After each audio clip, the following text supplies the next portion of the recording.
So welcome back everyone to the Back 40 Firewood channel. Today I am going to look at whether or not my outdoor wood boiler has paid for itself.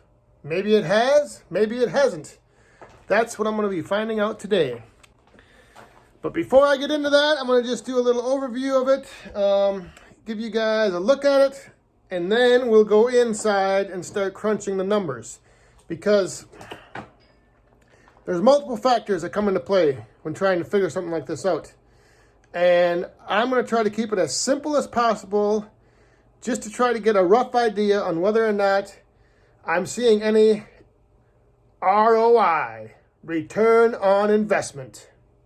So if you're thinking about getting yourself an outdoor wood boiler, there's a lot of things to consider. I mean, they're not cheap, but they can be worth the money. And that's what I'm going to try to explain today. Now, the one thing is, obviously, if you have an outdoor wood boiler, you need wood. So I'm not going to really get into, all of the factors that come into play when you're, trying to figure out. For me, I have only once bought and paid for wood. Everything else I've made either down on the farm or from my property here. So that's the one thing is and the load of wood that I did buy, I ended up selling half of it to pay for the cost of it. So it really didn't cost me anything. I just had to put in my time and my labor. So that's where, people will say, well, if you're outside cutting and splitting wood, that has a value to it. That costs you something. But for me, I don't really factor that in because, I have a hard time. And I struggle with sometimes people saying, well, if you go out in the woods and you cut down a tree and you cut it up and you split it and you stack it and you store it, like all that adds up to be, costing you money. But like, what else would I be doing? Like, I don't know what, at the end of the day, when I'm done with work, what am I supposed to just sit on my couch till the next morning? And then that way it doesn't cost me anything, or it doesn't, So sometimes I don't figure that in. I don't think about that. I'm just like, I enjoy making firewood as a hobby. I enjoy making firewood for being outside. So for me, at the end of the day, if I have a sense of accomplishment where I went out in the woods, I made some firewood, it's going to provide heat for my family and save me money, that to me is win-win. Like, I don't need to factor in and try to figure out an hourly rate of what it's costing me to make firewood. I'm doing it as a hobby.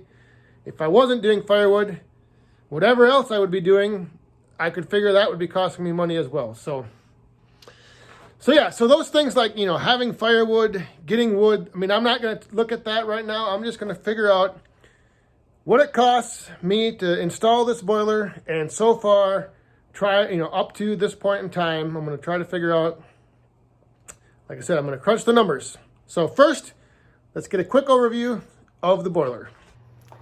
So I have a WoodMaster 4400.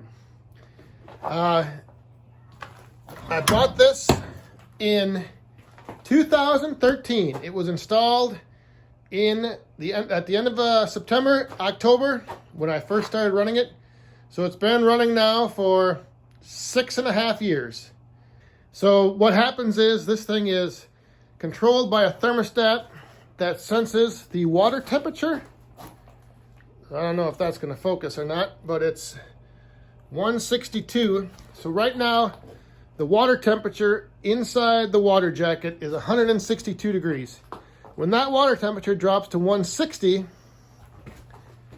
this blower right here, there's a fan inside this housing that turns on and blows air across the fire, getting it to burn, getting it to heat up the water until it reaches 170 degrees.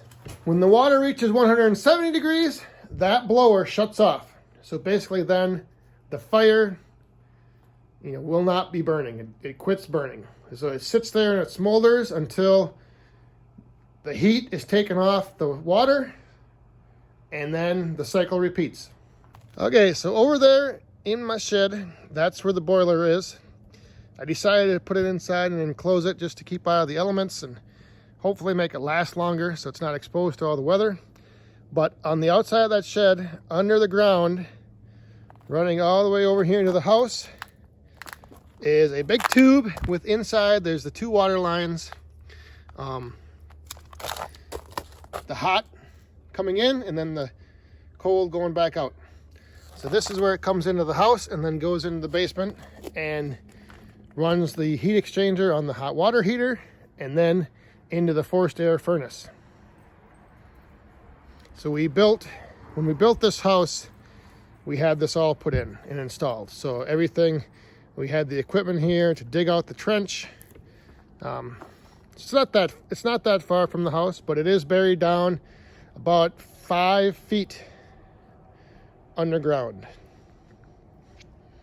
So now inside the house, that's the corner over there where that tubing came in. And this, you can see the red hose is the hot coming in. So it enters into this heat exchanger right here, which preheats the hot water. It comes out the top, goes back up, and then goes over to the furnace, forced air furnace. So here the hot water is coming into this heat exchanger. The air is forced across this exchanger, drawing off the heat, taking that heat up into the house. And then when the water comes back out, the heat has been drawn off. This returns to the boiler, gets heated up again, and then comes back in. It just keeps continuously repeating the cycle. So the thermostat in the house and the thermostat on the boiler, they run independently of each other. So this is always supplying hot water, so whenever the temperature in the house drops and the thermostat in here kicks on, it turns on the furnace, forces air across this exchanger, pulls off the heat. When enough heat has been pulled off, the thermostat in the boiler senses that the water temperature has dropped to 160. That kicks on that blower to heat the water back up. So hopefully that all made sense. All right, so now to go over some of the numbers. So where do I see the biggest return, I guess, on my investment with this outdoor boiler? So number one, it heats my hot water during the months that I'm running it. So I usually start in the beginning of October and I run through the end of May, sometimes even longer. This past year, 2019, I think we were still burning the first week of June. So during those months, which is 8 months, my electric bill is, I see a significant reduction in my electric bill. So what I did for the year, I went back and just pulled like some of my old utility bill records. So let me show you this one right here. This is from 2018, I took my bill for July and then my bill for December. All right, so here we have my bill from July 2018, $221.96. And below it, I have the bill from December of 2018, $125.30. So there's the comparison of my electric bill for July and then December of the same year. So for those 2 months, the comparison from July to December, the difference was $96.66. But what I did is I went back and I kind of took some other months, like some Novembers and Februaries and Decembers. And so I kind of went through and I found an average of what I could work with that was kind of easy just to keep things simple. And on average, I figured out about $80 difference between when I have the boiler on to when I have the boiler off. So there's an $80 difference in my electric bill. So then what I did is for heating, I went online and I found like where you can get rough calculations for your annual heating costs, how much per month it would cost to heat. So I figured out for the square footage of our house, with a furnace similar to the one I had, I calculated out that the average was about $150 to $160, $160 a month. But what we do here, we run things in the winter. We set our thermostat at 74 degrees and we don't touch it. So these calculations that I found online were based off of running efficient, having a thermostat controlled environment where, at night the temperature drops. When you're not at home, you turn it down. So what I did is I just averaged that up to like $170 a month is what it would probably cost to heat our house the way we like to heat it. So that's what I'm going to be using is $170 a month. All right, so now the question is, was it worth my investment to buy and install the outdoor wood boiler? Well, as I told you before, I installed it and it started running October of 2013, so 6.5 years ago.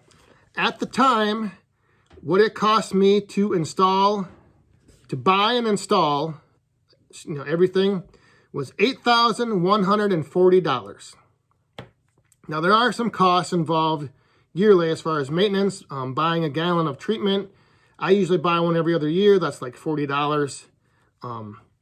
So, those things. And then obviously there's the electricity of running the pump on the boiler that pumps the water. That stuff I didn't figure into this. Like I said, I'm just going to keep it simple. So now let's crunch these numbers out. Our starting cost was $8,140. That's what it cost me to put the boiler in.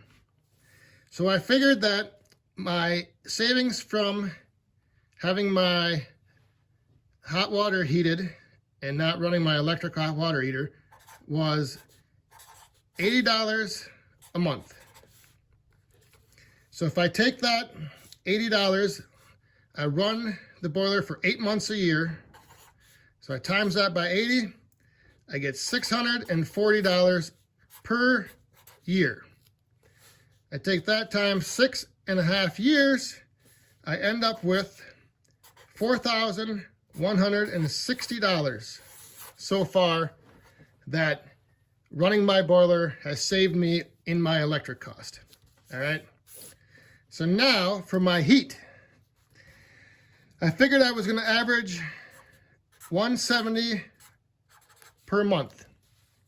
And I'm going to take that times 8 months, and that's going to give me $1,360 a month times 6.5 years, or $1,360 a year times 6.5 years is going to give me a total of $8,840 so over 6.5 years, I'm figuring that my outdoor wood boiler has saved me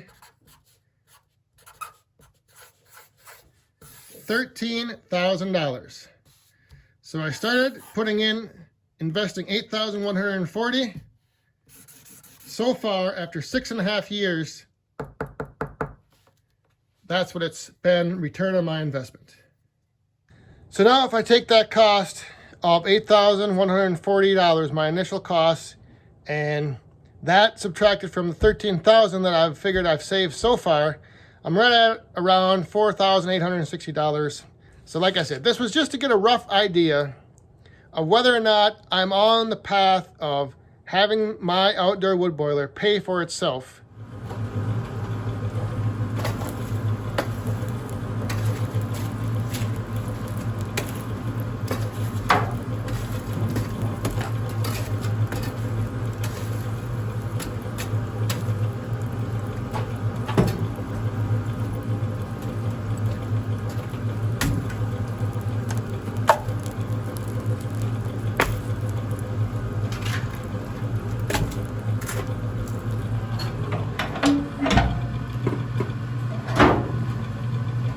So I know what you're thinking. You're thinking, but what is your time worth? What is it costing you to be out there in the woods all those days and all those hours making that firewood? That has to have a value. You have to put a price tag on what your time is worth. I look at it as, what is your time worth when you go out fishing? What would my time be worth if I was out riding a jet ski on the lake? You know, all those things, it's like, that's what I'm doing for a hobby. That's what I'm doing for actually recreation. So to me, has this thing paid for itself? Yes, it has. I do enjoy making firewood. If I didn't, I wouldn't have this. So thanks for watching. I hope you guys enjoyed. Like I said, I was just kind of doing a rough comparison of some of my costs, first of the boiler, and then what I can potentially save each month from not having to pay a heating bill, and what I get reduced off my electric bill. Like I said, there are a lot of other factors. You know, if you have to buy the wood, if you know, what you value your time at. Again, that is a huge factor. Me, I enjoy doing it, so I look at it as kind of like recreational hobby. And now that I know that this thing has pretty much paid for itself, every piece of firewood I make going forward is now saving me money. So thanks for watching. We'll see you guys next time. Stay safe, have fun, and be cool.